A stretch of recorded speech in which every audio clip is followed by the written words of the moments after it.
আসসালামু আলাইকুম। চৌধুরীহাট একরামিয়া বাহারুল উলুম মাদ্রাসায় আজকে অনেক লোক এখানে এসেছে, কারণ আজকে আমাদের মাদ্রাসায় নতুন মসজিদের উদ্বোধন হবে। মসজিদ উদ্বোধনে আজকে অনেক মান্যগণ্য ব্যক্তি এখানে উপস্থিত রয়েছে। তো চলো আমরা হুজুরের মুখ থেকে কিছু কথা শুনে আসি। আজকে আমাদের মাদ্রাসার ঐতিহ্যবাহী যে আমরা বিগত ৭৫ বছর থেকে আমরা এই মসজিদটাকে বানানোর জন্য আপ্রাণ প্রচেষ্টার পরে আজকে সেই মসজিদটাকে আমরা ফাইনাল করতে পেরেছি। কম বেশি ৯০ লাখ টাকা আমরা এই মসজিদটাকে দিয়ে আমরা মসজিদটাকে সুন্দর বানিয়েছি। এজন্যে যে আমাদের পার্শ্ববর্তী এলাকার মধ্যে এরকম একটা মসজিদ নেই যেখানে কমসে কম ৭ থেকে ৮ হাজার লোক একসাথে নামাজ পড়তে পারে। আমাদের মাদ্রাসার ঐতিহ্যবাহী কবরস্থান সাথেও আছে আমাদের কবরস্থানটা।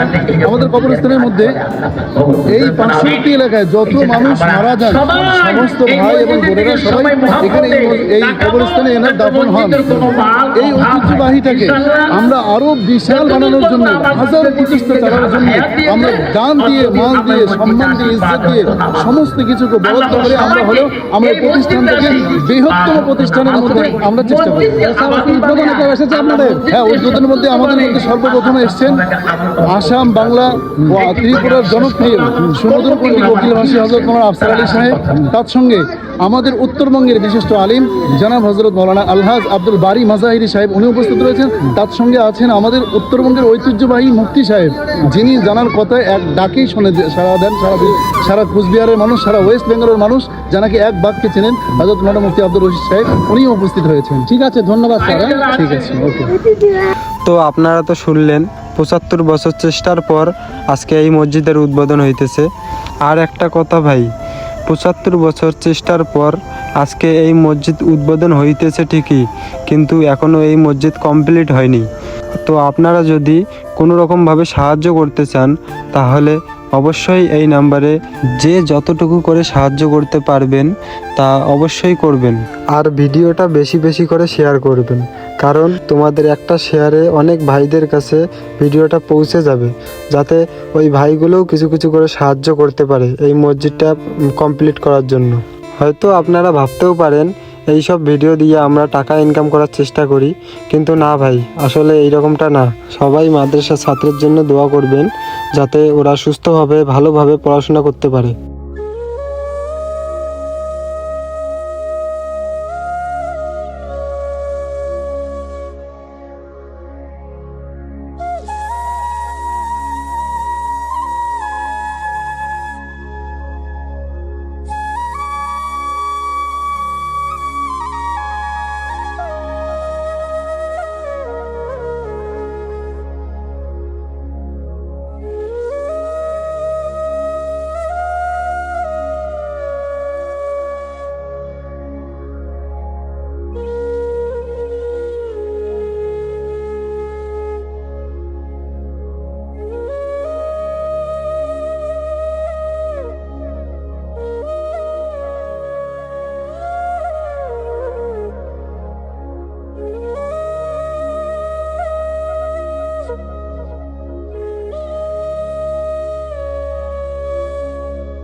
তো ভাইয়েরা, মোনাজাত শেষ হয়ে গেল, এখন খাওয়া দাওয়া শুরু করা হবে। আর ভিডিও কেউ স্কিপ করবেন না, পুরো ভিডিওটা দেখবেন। যারা আমার ইউটিউব চ্যানেল থেকে ভিডিওটা দেখতেছেন তারা অবশ্যই সাবস্ক্রাইব করে দিবেন, আর যারা ফেসবুক পেজ থেকে ভিডিওটা দেখতেছেন তারা অবশ্যই ফলো করে দিবেন আর পেজটি শেয়ার করে দিবেন। প্রত্যেকটা ভিডিও শেয়ার করবেন, আর সবাই একটু বেশি বেশি করে সাপোর্ট করো, যাতে তাড়াতাড়ি ভাইরাল হয়ে কিছু টাকা ইনকাম করতে পারি। কারণ দেখো, 2 বছর থেকে ভিডিও করতেছি, কোনো ইনকাম নেই, ইনকাম ছাড়াই ভিডিও করতেছি। এত কষ্ট করি, এত মেহনত করি, এখানে ওখানে যাই, অনেক ভিডিও বানাই, কিন্তু কোনো কিছু লাভ হয় না। তো আপনাকে যদি একটু বেশি বেশি করে সাপোর্ট করো, শেয়ার করো ভিডিওগুলো, তাহলে অবশ্যই হয়তো এগিয়ে যাব সামনে।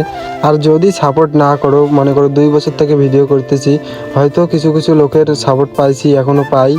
আর তোমরা যদি সবাই সাপোর্ট না করো বেশি বেশি করে, হয়তো আর আগাইতে পারবো না আমরা, আর ফেসবুক, ইউটিউব সব কিছু ছেড়ে দেওয়া লাগবে। তো এইদিকে দেখতেই পারতেছেন খাওয়া দাওয়া চলতেছে। তো আমাদেরও খাওয়া দাওয়া শেষ করে বাইরে চলে আসলাম। বাইরে এসে হাত ধুতে গিয়ে দেখি এইদিকে অনেক ভাইয়েরা। তো আজকের মতো এইটুকুই, আমার জন্য সবাই দোয়া করবেন। খোদা হাফেজ, টাটা, বাই বাই।